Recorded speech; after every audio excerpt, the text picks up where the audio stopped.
Hey guys, welcome and welcome back to my YouTube channel. I am Kajal Bhandari and you are watching obviously Kajal Bhandari video. So basically आज जो ये video है एक full detailed video है GNM के ऊपर कि GNM क्या होता है, जीएनएम कौन से स्ट्रीम वाले या कौन से बच्चे कर सकते हैं और जीएनएम कितने साल का कोर्स होता है, इसका एडमिशन प्रोसेस क्या होता है और मतलब एंट्रेंस एग्ज़ाम से रिलेटेड मतलब जीएनएम फुल डिटेल उसी के ऊपर है कि जीएनएम होता क्या है। तो शुरू करते हैं। तो जीएनएम मतलब होता है general nursing midwifery, means a trend nurse जो होता है हमारा 3 साल का कोर्स होता है। ये एक डिप्लोमा बेस्ड कोर्स है मतलब एक डिप्लोमा कोर्स है, डिग्री कोर्स नहीं है, ये एक डिप्लोमा कोर्स है। अगर आपको 3 साल वैसे बेसिकली ये होता है 3 साल का। अगर आपको इस डिप्लोमा के बाद डिग्री करनी है तो आपको 2 साल का और करना पड़ता है, मतलब पोस्ट बीएससी करनी पड़ती है, तब जाके आपकी जो डिप्लोमा है वो एक डिग्री मतलब बन जाती है जब आप 2 साल का कोर्स करते हैं और पोस्ट बीएससी कोर्स। तो बेसिक डिफरेंस यही है जीएनएम में कि जीएनएम एक डिप्लोमा कोर्स है और जो बीएससी नर्सिंग होता है वो एक डिग्री कोर्स है, वो एक डिग्री होती है। और जीएनएम क्या होता है, एक डिप्लोमा कोर्स है जो हमारा 3 साल का होता है। इतना तो आपको थोड़ा आइडिया होगा ही कि डिग्री और डिप्लोमा में क्या डिफरेंस रहता है, क्या होता है, ये चीज़ आई थिंक आपको पता ही होगी डिग्री और डिप्लोमा का। तो यही डिफरेंस है। और पहले ऐसा होता था कि जीएनएम जो है हमारा 3.5 साल का होता था, मतलब 3 साल की पढ़ाई और 5 महीने की इंटर्नशिप, 6 महीने की, ऐसा होता था। लेकिन अब ऐसा हो गया कि 3 साल के अंदर ही इंटर्नशिप और पढ़ाई एक साथ कर दी है। तो मतलब पढ़ाई के साथ साथ ही आपकी ट्रेनिंग जो भी आप सीखते हैं या आपकी इंटर्नशिप होती है वो 3 साल के अंदर ही सब कुछ हो जाता है। तो ये अब हमारा 3 साल का कोर्स हो गया है। इसमें हिंदी मीडियम, और इसमें ऐसा कुछ नहीं है कि हिंदी मीडियम वाले नहीं कर सकते बीएससी या इंग्लिश मीडियम वाले नहीं कर सकते, सॉरी जीएनएम। तो हिंदी मीडियम, इंग्लिश मीडियम कोई भी कर सकते हैं जीएनएम।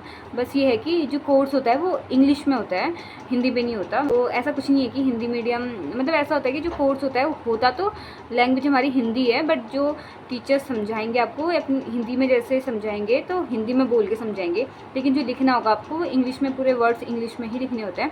मतलब स्टार्टिंग में थोड़ी थोड़ी दिक्कत आती है हिंदी मीडियम वाले बच्चों को, क्योंकि एकदम से आप हिंदी मीडियम से उठ के एकदम से इंग्लिश में जा रहे हैं, मतलब पूरा इंग्लिश का है, वर्ड्स इंग्लिश में, तुम नए नए वर्ड्स सुनोगे आप लोग तो आपको आधे वर्ड्स पता भी नहीं होते हैं कि क्या है क्या नहीं है, और मतलब वर्ड सेंटेंस फॉर्मिंग कैसे करनी है, फॉर्मेशन कैसे करना है। बट ऐसा होता है कि टाइम के साथ साथ फिर थोड़ा थोड़ा करके आप सीखते रहेंगे, लिखते रहेंगे कंटिन्यूसली, मतलब कंटिन्यू आप पढ़ते रहेंगे वही चीज़ें, फिर वो आदत बन जाती है, तो आ जाता है। इतना टफ भी नहीं होता है, थोड़ा थोड़ा होता है, स्टार्टिंग पे दिक्कत आती है बच्चों को, बट बाद में आदत बन जाती है। मतलब जैसे आपने 3 साल का कोर्स कर लिया या कंप्लीट हो गया आपका कोर्स, तो आप डायरेक्ट गवर्नमेंट पे तो नहीं, बट आप प्राइवेट सेक्टर्स पे काम कर सकते हैं। अगर आप एक्सपीरियंस लेना चाहते हैं कोई भी फॉर्म भरने के लिए या कुछ भी आगे करने के लिए, अगर आप एक्सपीरियंस नहीं लेना चाहते तो आप पोस्ट बीएससी कर सकते हैं 2 साल की, वो आप पे डिपेंड करता है। लेकिन ऐसा है कि जैसे कोर्स पूरा हो गया तो आप प्राइवेट में कर सकते हैं, जब आपका रजिस्ट्रेशन हो जाता है, आप एक ट्रेंड रजिस्टर्ड नर्स बन जाती हैं, तब आप कर सकते हैं। तो आप बात करते हैं कि कौन से बच्चे जीएनएम कर सकते हैं, मतलब कौन सी स्ट्रीम वाले कर सकते हैं। जीएनएम जो भी है आर्ट्स वाले, मैथ्स वाले, साइंस बायोलॉजी वाले, सारे स्ट्रीम के बच्चे कर सकते हैं। मतलब जो भी अगर आर्ट्स वाला भी था बच्चा या साइंस वाला था या मैथ्स वाला था, वो सारे बच्चे जीएनएम कर सकते हैं। ऐसा कुछ नहीं हुआ है इसमें कि मतलब आप सिर्फ साइंस साइड पीसीबी वाले, मतलब फिजिक्स केमिस्ट्री बायो वाले ही जीएनएम कर सकते हैं। इसमें सारे स्ट्रीम वाले बच्चे कर सकते हैं जीएनएम। बस जो बायोलॉजी वाला है, मतलब साइंस साइड बायोलॉजी, वो बीएससी नर्सिंग के लिए होता है कि जिसको भी अगर बीएससी नर्सिंग करनी है उसके लिए होता है कि उसकी बायोलॉजी कंपलसरी होती है। बाकी जीएनएम कोई भी स्ट्रीम वाले बच्चे कर सकते हैं जीएनएम। और इसमें बेसिक ये है कि आप 12th पास होनी चाहिए। अगर आपको नर्सिंग करनी है, जीएनएम या बीएससी नर्सिंग कुछ भी करना है, आपको मतलब 12th पास होना कंपलसरी है। अगर आप 10th पास हैं तो आप 10th के बेसिस में नहीं बढ़ सकते, क्योंकि 12th की मार्कशीट लगती है, मतलब 12th मांगते हैं, 10+2 मांगते हैं, तो आपका 12th पास आउट होना कंपलसरी है इसमें। गवर्नमेंट में एडमिशन प्रोसेस बताऊँ तो जैसे अभी फॉर्म्स निकले हैं जीएनएम के, अगर आप फॉर्म्स भरेंगे उत्तराखंड वाले, मतलब अगर निकलते हैं जब कभी भी, तो आप जब फॉर्म भरते हैं आप, उसके बाद जब आप पेपर देते हैं, तो पेपर जो होता है वो आपका Hindi grammar, English grammar, maths, science science में जो भी फिजिक्स केमिस्ट्री बायो से रिलेटेड मिक्स क्वेश्चन होते हैं और जनरल नॉलेज के क्वेश्चन है वो आते हैं। मतलब ऐसा नहीं है कि वो सिर्फ इंग्लिश में ही आता है पेपर, हिंदी आधा पोर्शन हिंदी में आता है। जैसे एक क्वेश्चन है वो एक क्वेश्चन ही हिंदी इंग्लिश दोनों में आता है। जो हिंदी मीडियम वाले बच्चे होते हैं उनको हिंदी में समझने के लिए हिंदी में आता है, जो इंग्लिश मीडियम वाले होते हैं वो इंग्लिश में आता है, दोनों में आता है क्वेश्चन। ऐसा नहीं कि पूरा पेपर इंग्लिश में आता है या पूरा पेपर हिंदी में आता है, दोनों पे आता है। और आपको वहाँ से OMR शीट मिलती है, आपको उसमें जो भी मतलब जो होते हैं वो ऑप्शनल क्वेश्चन होता है ना, कि एक क्वेश्चन आपको मतलब एक क्वेश्चन दिया रहेगा ABCD में से जो भी आपको सही आंसर लग रहा है उसमें OMR शीट में उसमें गोला भर देना होता है। इतना ही होता है, बाकी इतना कुछ नहीं होता है इसमें। तो हाँ, मतलब जो भी मैं बता रही हूँ या आई थिंक मैं आपके जितने आप लोगों ने क्वेश्चंस पूछे थे उन्हीं का सारा एक मर्ज्ड बना के आपको बता रही हूँ। जितने भी आपके क्वेश्चंस थे, मतलब बहुत सारे डाउट था, बहुत लोग के क्वेश्चंस आ रहे थे, तो उस हिसाब से मैंने सोचा एक बना देती हूँ पूरी डिटेल्ड वीडियो कि कैसे होता है, क्या होता है। फिर उसके बाद आपका फॉर्म अगर निकल गया, और हाँ बेसिक ये था आपसे इतने सारे लोगों के क्वेश्चन आ रहे थे कि मतलब किस बेस पे कॉलेज मिलता है गवर्नमेंट। तो देखो ऐसा होता है इसमें, ऐसे इसमें सच बताऊँ तो इसमें मार्क्स का ऐसा रोल तो है, मार्क्स का मेन रोल है। बट जैसे ऐसे समझ लो कोई बच्चा 80 मार्क्स लेके आए, ठीक है, और आप भी मतलब लगभग कोई बच्चा 80 मार्क्स लेके आया है, मतलब कट ऑफ हाई गई है, 80 गई है। टॉपर जो था आपके एग्ज़ाम का वो 80 मार्क्स वाला स्टूडेंट था, तो आपकी भी आगे चलो आपकी 60 आ गई, ठीक है, और 60 ही मार्क्स आपके साथ साथ 10 लोग के 60 मार्क्स आ गए, आपके भी 60 आए हैं और आपके अलावा भी 10 लोग के 60 मार्क्स आए हैं। तो उसमें भी ऐसा होगा कि अब किसकी रैंक पहले होगी, किसकी बाद में होगी। इसमें रैंक के हिसाब से होता है, पहली रैंक, दूसरी रैंक, तीसरी 50, ऐसे ऐसे रैंक जाती है। तो आपके भी 60 आए और आपके साथ और 10 लोग के 60 आए हैं, तो उसमें कुछ तो कैटेगरी का भी हो जाता है। और उसमें कुछ मतलब जिसकी date of birth I think जैसे जो कम डेट ऑफ बर्थ वाले होते हैं उनको बाद में प्रेफरेंस मिलेगी।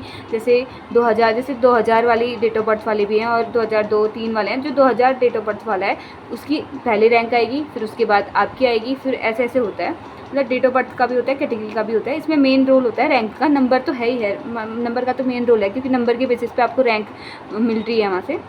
लेकिन वही है ना कि जैसे बहुत सारे लोग पूछ रहे थे कि रैंक नंबर कितने लाने हैं रैंक, तो वही है कि नंबर अगर आप 60 भी लेके आ रहे हैं और आपके साथ और भी लोग सेम 60 लेके आए हैं तो उसमें कैटेगरी भी आ जाती है और फिर डेट ऑफ बर्थ भी आ जाती है, और यही चीज़ें हैं, इस हिसाब से आपकी रैंक बनती है। और जो GNM की कॉलेजेस हैं, टोटल कॉलेज गवर्नमेंट उत्तराखंड में टोटल 3 कॉलेजेस हैं गवर्नमेंट GNM के। एक आता है देहरादून पे, एक है नैनीताल पे और एक है हरिद्वार पे। 3 टोटल गवर्नमेंट कॉलेजेस हैं GNM के। तो और फिर जैसे रैंक हो गई, उसके बाद आप काउंसलिंग कराएंगे, साइबर से कराएं या फ़ोन से कराएं, वो आपकी मर्ज़ी है। काउंसलिंग के बाद अगर आपको कॉलेज प्रोवाइड हो गया, मतलब अलॉट हो गया कॉलेज, तो उसके बाद आपका एडमिशन प्रोसेस शुरू होगा। आपकी 10th 12th character certificate, TC और डोमिसाइल वगैरह ये सब चीज़ें लगती है। ये सब चीज़ें आपको बता देते हैं कॉलेज वाले, मतलब एक मैसेज आ जाता है या कैसे भी मतलब बता देते हैं आपको क्या क्या चीज़ रिक्वायरमेंट। जो इसमें फ़ीस स्ट्रक्चर होता है गवर्नमेंट का वो रहता है, मतलब पर ईयर जब आप एडमिशन कराएंगे उस टाइम पे, हाँ मतलब पर ईयर का रहता है 6-6.5 समथिंग का रहता है, 6,000 पर ईयर का रहता है। और प्राइवेट का मुझे आइडिया नहीं है तो मैं प्राइवेट का नहीं बोलूँगी, मुझे इतना ज़्यादा आइडिया है नहीं। हाँ मतलब गवर्नमेंट में 6,000-6,500 पर ईयर का रहता है बस कॉलेज फ़ीस। और बाकी आपके अदर एक्टिविटीज़ हैं वो चीज़ का तो अलग इंक्लूड कर लेना, जैसे कभी फ्रेशर हो गई, कभी कुछ हो गया तो वो प्रोग्राम तो वो अलग है। बट जो कॉलेज की मेन पढ़ाई का फ़ीस स्ट्रक्चर रहता है वो कम रहता है, क्योंकि आप पूरा एक उतने बच्चों के बीच में एक गवर्नमेंट सीट निकाल के आ रहे हैं अपने लिए, तो ऑफकोर्स फ़ीस कम रहती है गवर्नमेंट कॉलेजेस पे। सो या एक क्वेश्चन एक और था लोगों का कि जैसे आप 3rd ईयर पास आउट हो गए तो ऐसा रहता है कि GNM वालों का हम डायरेक्ट कोई भी फॉर्म नहीं भर सकते। एक बेसिक डिफरेंस ये भी है GNM और BSc के भी। जैसे BSc वाले 4 साल पास आउट हो गए तो वो सीधे नॉर्थ-सेट, एम्स वगैरह या कोई भी फॉर्म निकल रहे तो वो भर सकते हैं, क्योंकि उनके पास एक डिग्री है। लेकिन जो GNM वाले हैं वो डायरेक्ट फॉर्म नहीं भर सकते, ये सबसे बड़ा डिफरेंस है। सबसे बड़ा नहीं, मतलब है एक ये भी डिफरेंस। जैसे GNM वालों का ये रहता है कि 3 साल हो गए, 3 साल के बाद या 2 साल का एक्सपीरियंस मांगते हैं GNM वालों का, या 2 साल की पोस्ट BSc करके जो डिग्री होती है वो मांगते हैं। तो यही है, मतलब एकदम से आप नहीं भर सकते हो, या 2 साल का एक्सपीरियंस चाहिए आपको फॉर्म भरने के लिए। कोई भी फॉर्म, भले वो उत्तराखंड में आए हो फॉर्म नर्सिंग के या जॉब के, मतलब या सेंट्रल लेवल के हो, सब जगह 2 साल एक्सपीरियंस या 2 साल का पोस्ट बीएससी मांगते हैं या। और फिर बहुत सारों के ये भी क्वेश्चन आ रहे थे कि अगर जैसे किसी बच्चे ने गवर्नमेंट फॉर्म निकाल लिया, गवर्नमेंट कॉलेज से वो जीएनएम कर रहा है और या कोई प्राइवेट कॉलेज से कर रहा है, जैसे गवर्नमेंट कॉलेज से किसी ने कर लिया, मतलब ये क्वेश्चन था कि अगर कोई गवर्नमेंट कॉलेज से नर्सिंग कर रहा है, भले वो जीएनएम हो या बीएससी हो, तो वो क्या गवर्नमेंट ही उनको फिर जॉब प्रोवाइड कराती है? तो ऐसा बिल्कुल नहीं है। बस ये जो फॉर्म है वो आपका एक कोर्स के लिए है कि आपका जो कोर्स है वो गवर्नमेंट के बेसिस पे हो रहा है। ऐसा कुछ नहीं होता है कि अगर आपने सरकारी से निकाल दिया है तो आपको ही गवर्नमेंट जॉब कराएगी। बस आपका 3 साल का है, 3 साल में आप गवर्नमेंट से पास आउट हो गए, उसके बाद वो सब आपका हेडेक है, वो बाकी किसी या कॉलेज अथॉरिटी या कोई गवर्नमेंट के उस पर नहीं है। जैसे बेसिक मतलब एक एग्जांपल बता के मैं आपको समझा देती हूँ। जैसे कोई सरकारी स्कूल से पढ़ता है, कोई प्राइवेट स्कूल से पढ़ता है, मतलब डिफरेंस क्या है सरकारी और प्राइवेट स्कूल, ठीक है। जैसे सरकारी में कम फीस होती है, प्राइवेट में ज़्यादा होती है, स्कूल पे ऐसे ही है। लेकिन जब वो 12th पास हो जाता है उसके बाद वो उनका हेडेक है वो अब आगे क्या करते हैं। तो ऐसे ही इधर भी है कि यहाँ से पास आउट हो गए हम, तो अब हम क्या करें, हम कैसे जॉब प्राप्त करें या कैसे जॉब के फॉर्म निकालें, वो हमारा है, वो बाकी गवर्नमेंट का कुछ नहीं है। बस बात ये है कि कोर्स सस्ते मतलब कम पैसों में हो जाता है अगर आप गवर्नमेंट सीट निकालते हैं, तो बस इतना डिफरेंस है। बाकी गवर्नमेंट का कुछ ऐसा नहीं रहता है इसमें। और जो जीएनएम का फॉर्म है जो उत्तराखंड के ही हैं, मतलब जिनका उत्तराखंड का डोमिसाइल मतलब होता है स्थायी निवास प्रमाण पत्र, जो उत्तराखंड के ही हैं वही भर सकते हैं जीएनएम की फॉर्म। बाकी बीएससी नर्सिंग का तो कोई भी भर सकता है ऑल ओवर, आई थिंक है, मतलब भर सकते हैं। लेकिन जो जीएनएम का फॉर्म है, जैसे हमारे स्टेट पे उत्तराखंड पे निकले हैं जीएनएम के फॉर्म, तो वो बस जिनका जीएनएम मतलब जिनका उत्तराखंड का स्थायी निवास है, जो उत्तराखंड के ही हैं, तो वही लोग जीएनएम का भर सकते हैं। बाकी स्टेट वाले नहीं भर सकते हैं जीएनएम का, क्योंकि वो अपनी स्टेट का ही होता है जीएनएम। जैसे कोई अदर स्टेट का है तो वो बच्चे जीएनएम का नहीं भर सकते उत्तराखंड का, वो बस अपनी स्टेट का भर सकते हैं। जैसे जो उत्तराखंड वाले हैं वो बाहर स्टेट का या दूसरी स्टेट के जीएनएम का नहीं भर सकते, आप बस उत्तराखंड के स्टेट का भर सकते हैं। वो भी तब भर सकते हैं अगर आपके पास डोमिसाइल है, अगर आप उत्तराखंड के मूल निवासी हैं। अगर आप बहुत सारे लोग ये भी पूछ रहे थे कि प्रेफरेंस में क्या कॉलेजेस डालने हैं, कैसे करना है, वो देखो आप पे डिपेंड है कि आप कौन सा कॉलेजेस मतलब कौन सा कॉलेज चाहिए। जैसे मैंने आपको बता दिया कि 3 कॉलेज हैं उत्तराखंड में जीएनएम के। एक state school of nursing Dehradun है, एक बीडी पांडे नैनीताल में, और एक रोशनाबाद हरिद्वार पे है। तो आपको जो भी कॉलेजेस चाहिए उस हिसाब से आप अपनी प्रेफरेंस डालना। जब भी आपका रिजल्ट आ जाए, आपकी रैंक मतलब मिल जाए, आपकी रैंक अच्छी आ जाए, तो जब भी आप प्रेफरेंस डालते तो इस हिसाब से आप अपनी प्रेफरेंस डालना। जैसे अगर आपको नैनीताल चाहिए तो सबसे पहले प्रेफरेंस आप अपनी नैनीताल डालना, फिर जो बाकी के हैं उनको डालना। लेकिन प्रेफरेंस में तीनों कॉलेजेस डालना कि मतलब अगर आपकी रैंक अच्छी नहीं हुई तो आपको जो आपका प्रेफरेंस वाला कॉलेज नहीं है गवर्नमेंट, वो नहीं मिला, उसकी बजाय क्या पता आपको दूसरे कॉलेजेस मिल जाए। मैटर करता है कि गवर्नमेंट कॉलेज मिलना चाहिए। तो उसी बहुत सारे लोग मुझसे पूछ रहे कि प्रिपरेशन कैसे करना है, क्या करना है। मैं तो बस यही एडवाइस दूंगी, थोड़े प्रीवियस क्वेश्चंस देख लेना, क्योंकि तो ऐसा होता है जो प्रीवियस क्वेश्चन देख के हमें थोड़ा सा आइडिया हो जाता है कि कहाँ से क्वेश्चन बन रहे हैं या किस टाइप के क्वेश्चन आ रहे हैं, हमें बहुत ज़्यादा टफ पढ़ना है या इजी पढ़ना है, मतलब ये सब चीज़ का आइडिया हो जाता है। जब मैंने भी क्वेश्चन पेपर दिया था तो मतलब मैंने 2-3 नहीं बोलूँगी, मतलब 2 साल के लगभग क्वेश्चंस देखे थे। मतलब जो सबसे ज़्यादा मैथ्स वाले के क्वेश्चन आते कि कैसे पढ़ना। मैथ्स में मैंने ये किया था, मैं बस अपना पर्सनल एक्सपीरियंस बता रही थी मैंने कैसे पढ़ा था। मैंने बस जो मैथ्स के क्वेश्चन थे वो देखे थे कि किस टाइप के आ रहे थे। उसमें जो मूलधन, ब्याज, दर वाले थे वो मुझे बिल्कुल नहीं आते थे, क्योंकि मुझे नहीं आते, तो मैंने ऐसे कभी देखा नहीं था। क्योंकि जो मेरा ये पेपर निकला था ये भी मेरा सेकंड अटैम्प्ट में निकला था, फर्स्ट अटैम्प्ट में मेरा खुद का पेपर नहीं निकला था, क्योंकि उस टाइम पे मैंने मैथ्स देखी नहीं थी। तो फिर जब मेरा सेकंड अटैम्प्ट था तब मैंने थोड़ा मैथ्स देखी, वही मिश्र धन, मूलधन वाले क्वेश्चन मुझे आते नहीं है, तो मैंने उसके थोड़ा जो फॉर्मूला थे वो सब चीज़ें सॉल्व करी थी, तो मतलब ठीक आ गए थे मेरे। जब फिर मैंने फाइनल पे किया तो मेरा अच्छा गया था मैथ्स का भी।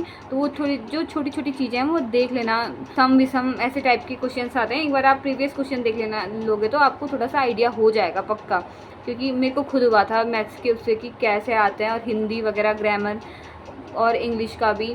हमारे टाइम पे तो इंग्लिश आई थी, क्योंकि बहुत सारे लोग अभी ये भी बोल रहे थे कि सिलेबस में इंग्लिश नहीं है, तो इंग्लिश कैसे आई। क्योंकि मेरे टाइम पे तो जब मैंने पेपर दिया था तब 10 नंबर की इंग्लिश पूरी आई थी, ग्रामर। और अभी का मुझे नहीं पता, क्योंकि जब मैं सिलेबस देख रही थी उसमें इंग्लिश का नीचे था ENM पे, और GNM वाले को उस पर इंग्लिश नहीं दी थी। तो पढ़ लेना इंग्लिश में, क्या हो रहा है पढ़ने पे, थोड़ा सा देख लेना, क्योंकि आएगी इंग्लिश। मेरे को नहीं लगता कि इंग्लिश नहीं है, इंग्लिश भी होएगा मतलब आपके सिलेबस में। तो उस हिसाब से थोड़ा सा एक बार ओवरव्यू ले लेना सारे पेपर्स के जो भी प्रीवियस हैं, आपको थोड़ा आइडिया हो जाता है कि किस टाइप के पेपर आते हैं, कैसे आते हैं करके। प्लस पॉइंट तो मैं आपके लिए यही बोलूँगी कि जो जीएनएम का पेपर होता है उसमें माइनस मार्किंग नहीं होती है।